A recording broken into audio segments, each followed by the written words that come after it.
Hello. This morning I did a yoga practice where I was really focusing on my shoulder alignment, particularly the alignment principles of lengthening my side bodies from my hip to my armpits, broadening across the collarbones, and then stabilizing the tips of the scapula into the back of my heart.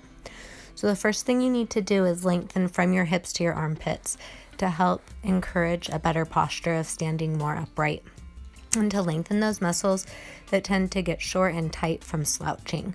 So inhaling and lengthening from the hips to the armpits. The problem is that when you do that and you lift your shoulders up to lengthen the side bodies, the upper trapezius muscles and the levator scapi and those muscles around your upper neck and back get tight. And those muscles get tight enough habitually from rounding the shoulders forward and by doing so much stuff in front of our body, like with our hands, like driving or texting or computering or reading or washing dishes, all of that stuff. We're already so tight in the top of the neck and shoulders. So after you lengthen, it's important to then broaden across the collarbones, pressing from the collarbones out through the elbows. This is a principle we call in Anusara yoga, inner body bright. And when you lengthen across the collarbones, the shoulders will drop down slightly, relieving the tension in the upper neck and plugging more into the power of the mid back while keeping the side bodies long. Then after that, I skip to the step of stabilizing the tips of the scapula. This is something I've been very, very focused on because healthy shoulders come from shoulder mobility with scapula stabilization. A lot of people have shoulder mobility, but it's at the expense of the scapular stabilization. So pulling the tip of the scapula towards the back of the heart.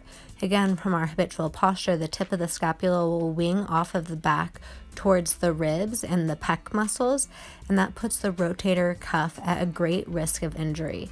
So pulling from the tips of the shoulder blades into the back of the heart after you've lengthened the side body and broadened across the collarbone is going to train that shoulder to be in a really healthy, stable position so that you can have great range of motion without getting injured. Since I figured that out, my handstands have really been better. Okay, so right here, that's what I'm doing. Tip of the shoulder blade into the back of the heart. So I was taking my hands to that W, tips of the shoulder blades into the back of the heart, keeping the tips of the shoulder blades into the back of the heart as I took my hands into the Y. I'm doing that same thing in the pec stretch, tip of the shoulder blade into the back of the heart, and then I'm doing that W to Y again, keeping the tip of the shoulder blade into the back of the heart. Doing these twists, which normally will make one shoulder want to disintegrate, but I'm keeping it plugged back, tip of the shoulder blade into the back of the heart. Here I'm using my kid to help me root my femurs down as I do Supta Padangusthasana B. I'm prepping for some sidearm balances because in that sidearm balance, when your hand is on the floor, you have a really good prop, aka the floor. My daughter's waking up. AKA the floor to push into to help you broaden your collarbones, working into the peak pose, that full side plank. I'm taking it into a little twist. Yeah, and then my other kid's gonna walk on my back.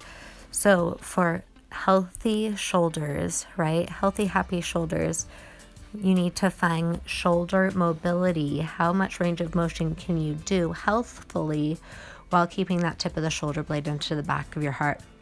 I hope you found this video helpful. One of my big intentions for this video was connecting to my personal power. And one of that things of my personal power is keeping my shoulders healthy so I can be happy. Because when you're in pain, when you have a shoulder injury, it's much harder to be happy. Thanks.